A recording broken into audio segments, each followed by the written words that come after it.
I think you can just go ahead with your question. Okay, thank you so much for the good presentations from all the three speakers. My question borders a lot on professionalism and skills. Actually, this is something that I've heard from the three presenters, that the world needs this. But as a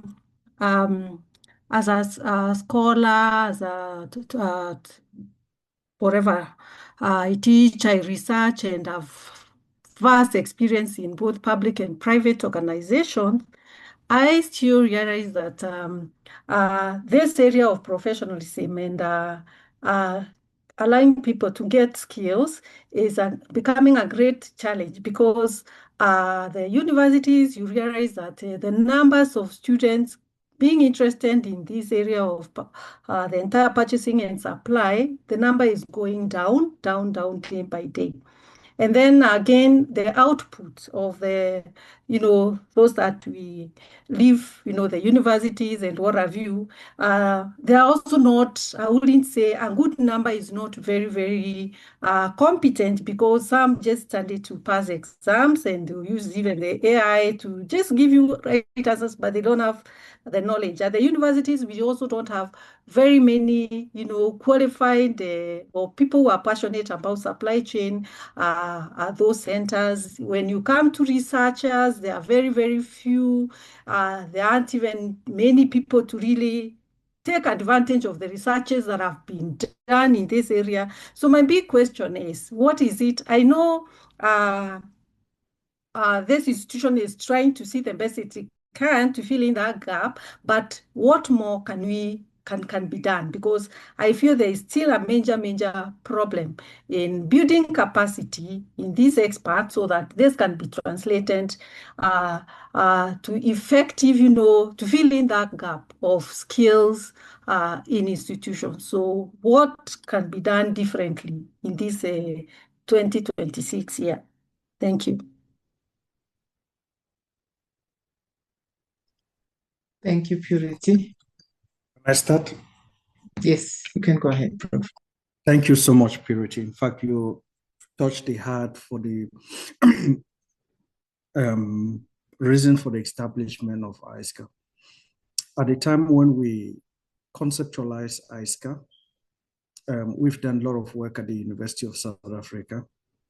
At that particular time, among the over 20 public universities in South Africa at that time, the University of South Africa was the only institution that was running supply chain management programs from undergraduate to doctoral level.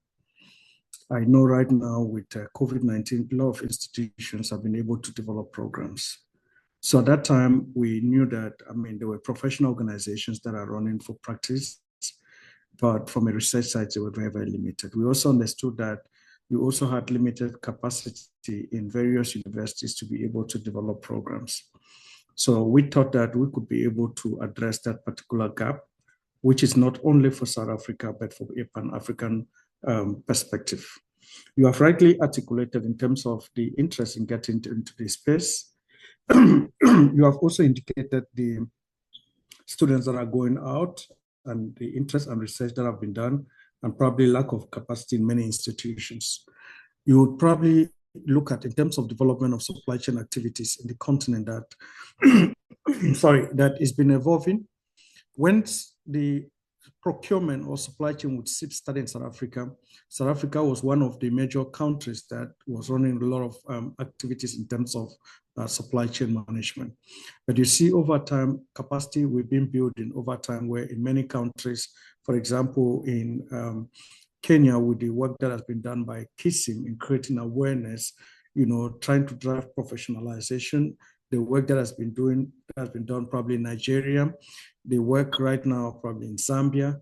So we'll continue in terms of the advancement, because there's still much work to be done. In countries such as Cameroon, where we're moving in right now, few institutions have started running logistics and supply chain management programs.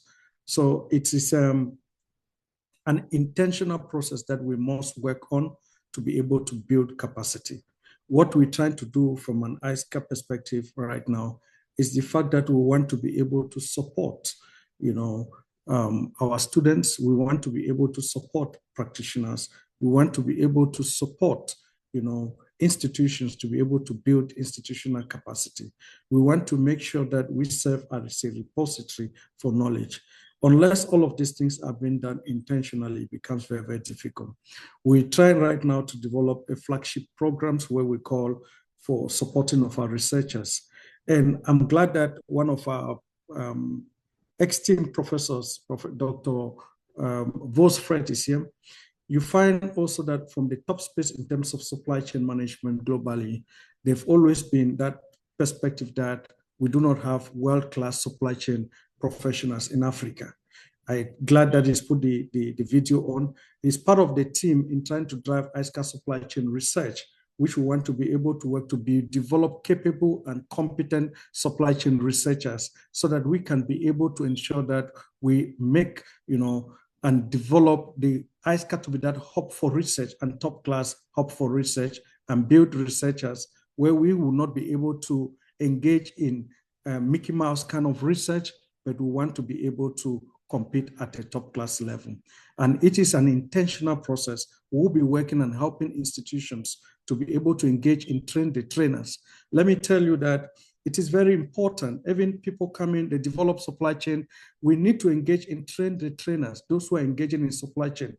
I've learned a lot of stuff moving from South Africa to the US and engaging in teaching. A lot of our focus here right now is that you want to. It is not about the qualifications that you engage in theory. We have programs, for example, capstone courses that we're engaging in, integrating with internship opportunities. So with the exposure and the kind of team that we're building in with ISCA, that is a vision that we have. And I believe that with the kind of mindset that you have and many of us here that we have together, if we work together, we'll be able to see that advancement that we're looking for. Thank you. Thank you, Prof. Josephat? Thank you, Subongila, and thank you for the 3 presentations, which have been very good. Mine is not really a question; it's just a comment on some of the issues that have been raised within the presentations, and something also related to what Dr. Mwirigi talked about in terms of supply chain expertise dwindling. And I would like to maybe talk about 3 things. One of them is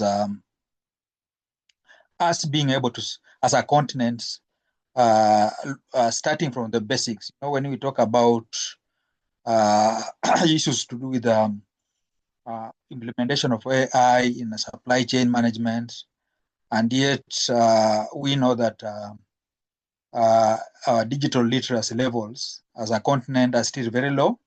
I think in 2022, African countries scored significantly below the global average on digital skills gap index.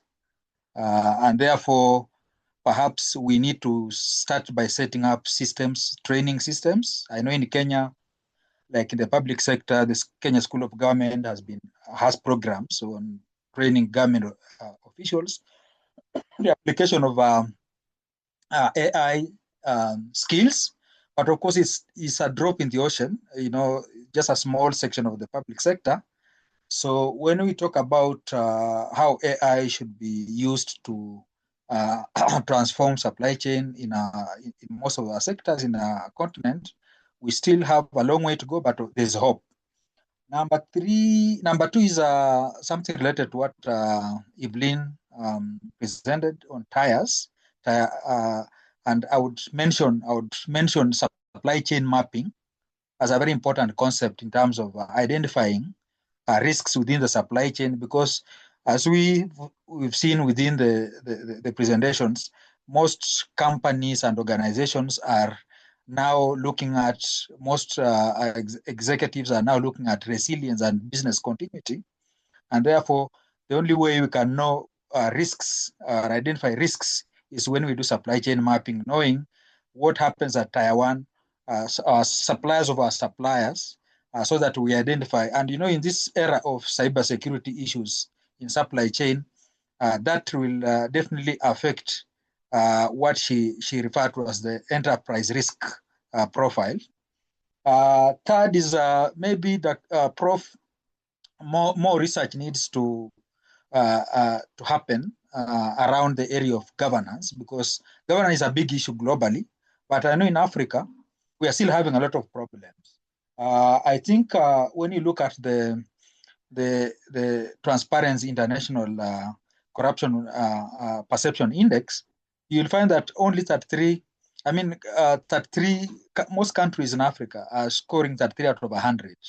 And 90% of those scoring below 50 in terms of CPI. So political goodwill, maybe a lot of research has to be done around political economy and how it is affecting most of the agendas. We have the East African agenda, we have the Africa Agenda 2063 and all those. Unless we have political goodwill, Dr. Banda just mentioned about their country, their recent elections where internet has been switched off for 4 days. What that had, what kind of impact that had on the supply chain, I'm sure was very enormous. And therefore, we need perhaps to find out what we can do in terms of research around how political economy is affecting the achievement of most of some of these things we have on our wish list in supply chain management. Over. Thank you, Josephat, for the comment. Evelyn, there's a question for you from Moroka. He's asking for you to please accentuate your views on the lowest costs.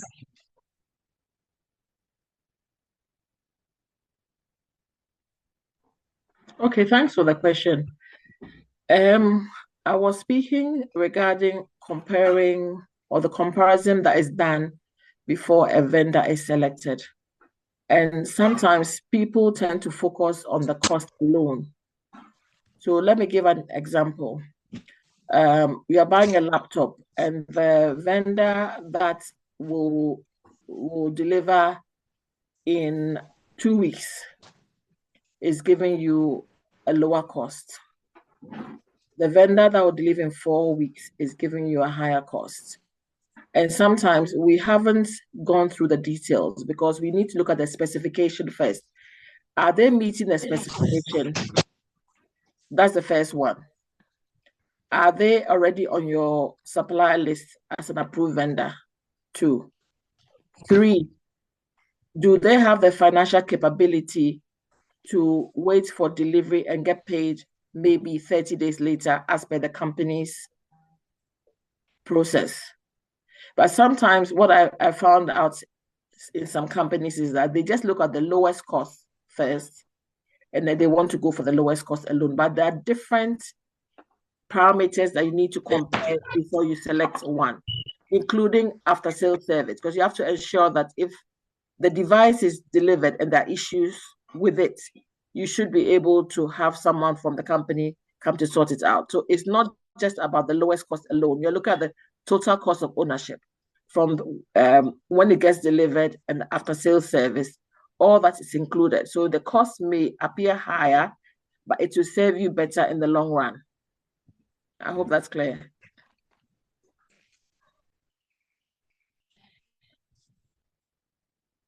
Thank you, Evelyn. Hope you answered Moroka. Okay, thank you, Moroka. Francis?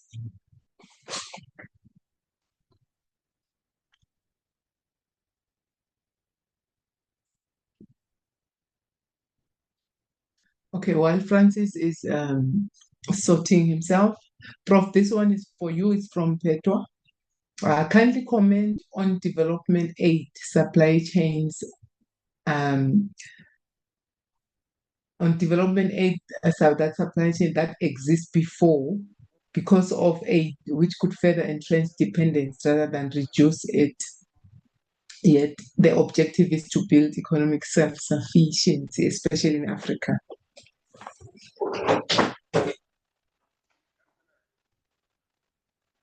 Can I speak now? All right, Prof. I hope you had that question. Francis, you can go.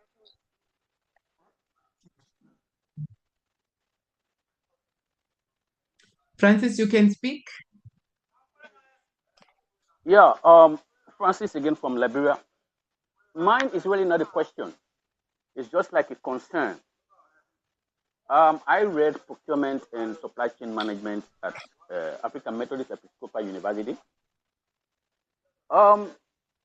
Supply chain management to my country, Liberia, is like it's a newborn baby. Very few institutions have seen students reading supply chain management. Even to professionals, you hardly see one who will tell you, I can teach supply chain management and what have you. So it is really a challenge to my country, Liberia. Like I said, supply chain is a newborn baby. All what you hear is logistics, procurement, and this and that. So my concern, my suggestion to ASCA is that since I joined ASCA, I have developed so much interest in them because of what I did as supply chain management. So my concern is to stretch out to Africa, particularly Liberia, to create some awareness in public sectors, in private institutions, so that people can accept supply chain management as one of the ways to enhance effectiveness in their industry or in their workplace. You go to the main campus in the university, if you talk about supply chain management, students will tell you it is very strange. All what they know is public administration, public administration, public administration, just like that. So it's very strange. So I am asking us to stretch out to Africa, particularly Liberia, so that this awareness can be created. Some of us who have read this supply chain management just read it in theory, but it is not in practice. We are not practicing it because we have very few institutions practicing supply chain management, except maybe you go to the NGO sector and what have you. So this is my concern, and that is what I'm asking ASCA to please help us so that at least we can create this awareness to my people in Liberia so that they can accept supply chain management. Thank you. Thank you, Francis. I think if you can just maybe send us your email and details so we can take this discussion further. We are happy to do that. That's what ISCA is all about. Thanks for that. So, Prof, the question for you. Yeah.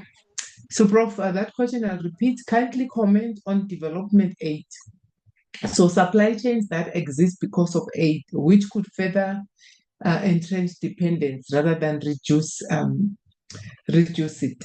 Yet the objective is to build economic self-sufficiency, especially in Africa. So this is directed to you, Prof. Thank you very much. Let me start with Francis. Thank you, Francis. Indeed, we're looking at having an MOU with the University of Liberia, but like Swongli has indicated, just send an email and then we'll take the conversation forward. In terms of the aid, obviously we said African solutions for African problems. So we cannot continue to be dependent. In all of our presentations for all three speakers, I think we have all agreed that supply chain systems have changed, no longer efficiency, it shouldn't just be cost, you need to look at the entire value chain systems. You need to be able to ensure that you have the pedigree to manage the systems. How ready are you to manage? Because it has now become a governance systems, and supply chain officials have now moved to the boardroom to be able to and it becomes imperative that we can no longer, outsource in terms of our supply chain management systems, where the key activities will be dependent on it. It will now be required for our institutions. In the last slide that I made a presentation on, I talked about the ISCA institutional framework, sorry, that can be able to assist us, and that if institutions, they are not ready, it becomes very, very difficult in terms of governance, in terms of clear policy that can be able to support in terms of developing the skills, and in terms of research And if you outsource, in most of developing countries, because of poor governance systems, they are not able to manage, and they rely on aid, to assist developmental projects. And if aid is there as major aspect in terms of developmental projects, we cannot fully, it's not that aid is not good, but then we will now be dependent on the systems that we're trying to walk away from.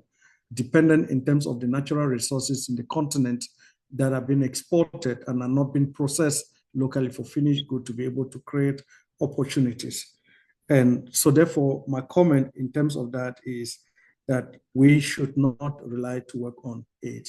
I always used to give a good example that if I look at the most African underdeveloped economies, there are a lot of opportunities where if leadership can be able to afford that opportunity for supply chain experts to sit on the board and make adequate contributions, there'll be a lot of changes in terms of economic development, in terms of job creation, because supply chain management stands at the center stage of all of that. Most of the aids, and I don't know who I spoke to a few days ago, we have all of this report. We cannot reference, we cannot send them because we are not the owners of that report. We've been provided aid in terms of the research is going out. And that's why in most cases you find that the sponsors of this particular project, they have all that information, but then we cannot be able to do anything because we are not. So in African economies and institutions, they need to take ownership. They need to take leadership of the process. And as part of our work, it is our responsibility to create that awareness on the changing dynamics of the supply chain management processes for the economy. And stability, good governance has a lot to play in this respect. Thank you. Thank you, Prof. There's a question from Ntombizoto. The question is, how can industries in Africa protect themselves from global supply chain disruptions, as this has become an ongoing challenge? Can localization become a solution to such challenges? Maybe we can post it to Evelyn and Dr. Obanda.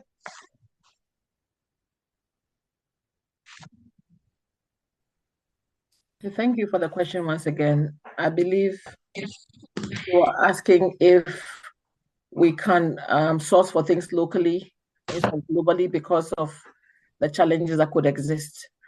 Well, it depends on the item. I think most suppliers in West Africa, or where I'm from in Ghana, try to set up factories to produce most things, but they haven't been successful yet. If I look at the current industry I'm in, being a telco industry, prior to us using recharge cards, which were made on cards that I think most countries have, those were easily produced within Ghana. I'm just giving an example.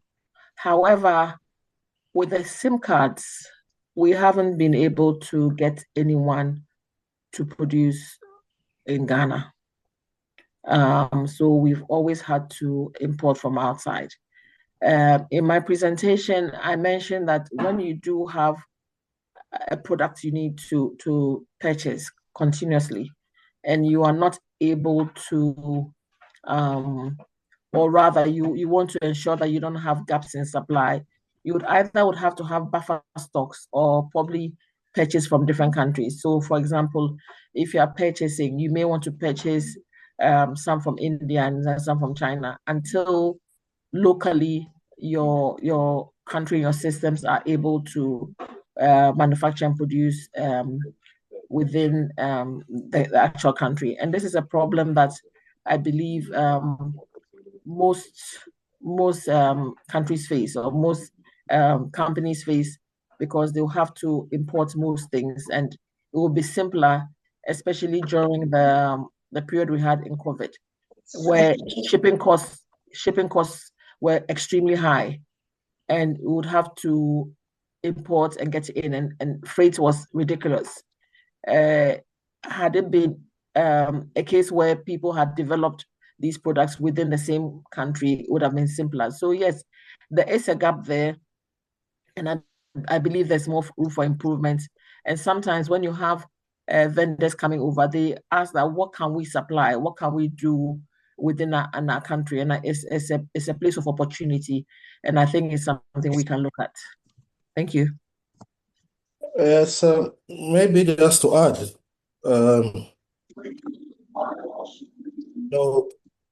procurement, supply chain is not in isolation. It is impacted upon by several governance factors. And then when we want to get back and say, let's industrialize and minimize impact by foreign companies, that has been a strategy that has been the battle cry for most African countries since independence, but we are still stuck. In most African countries, we have had the issue of local content, import substitution industrialization, buy Uganda, build Uganda. All those are kind of slogans whose intent is to minimize dependency. But what comes out very clearly, and what even Professor presented, that we only control 3% of the global world trade. Most of these impediments for us are built in basically two things. We don't have the relevant technology, neither do we have the expertise. So we are structurally dependent. So to be able to break that bondage is deliberate strategic effort that definitely will need the whole of Africa getting back and rethinking its priorities and emphasize industrialization as a strategy. Nobody will want to give that competitive advantage to Africa until Africa itself realizes that it must make deliberate effort to galvanize and get that competitive edge. So it is a far much more complex aspect than simply saying, let's break off and begin doing on our own, but involves a number of governance aspects that definitely Africa must come up and rise and realize and break through that bondage.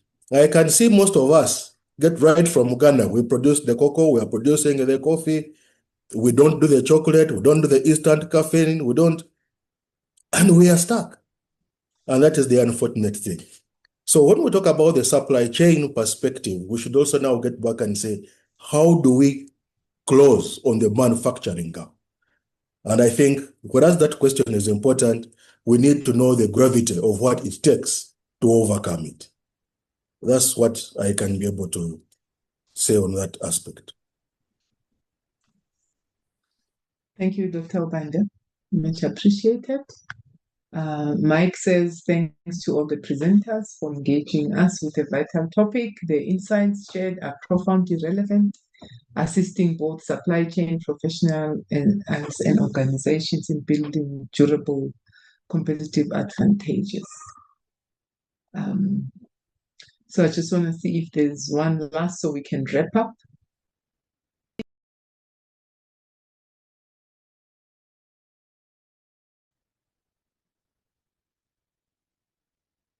Okay, when is the next webinar? We will definitely advise accordingly. And the next webinar is 19th February. Okay. All right, and then Frederick is saying this is a very complex question. That certain items or resources are often not available locally. Another way is friend-shoring or near-shoring, asking suppliers to move closer to you, e.g. nearby countries. Nevertheless, there are often reasons why certain resources products are not available locally. due to efficiency, availability, etc. There are other options such as inventory build-up or purchasing collaborations with other local organizations to increase purchase power. Yet, the best strategy depends really on the specific context of the buyer industry. Thanks, Frederick, for that insight. All right, the next webinar is 19 February, as Prof has indicated. So I think we have gone over by about 14 minutes. So if there are any questions, dear participants, please do send them through, or inputs will appreciate that. You can send them to our email. We will definitely respond back to you. And Professor Meyer is saying, thank you, Aska and Prof. Ambe, for this important topic. Much is yet to be done. The logistics and its elements all need further discourse. ILSM and ILMS will need analysis as well. Much appreciated. That's from Prof. Meyer. So thank you so much, Don. In closing, don't forget, there would be that post brief, that report that we have started putting together. We are asking for an expression of interest from participants who are interested to participate as such. And yes, you will be acknowledged in that report. So please do send us your expression of interest so that we can involve you in the discussion and in the finalization of that report. And I think on that note, thank you, Austin, and thank you, Victoria. We also appreciate your attendance. Thank you for being such an awesome audience and awesome participants. Thank you very much.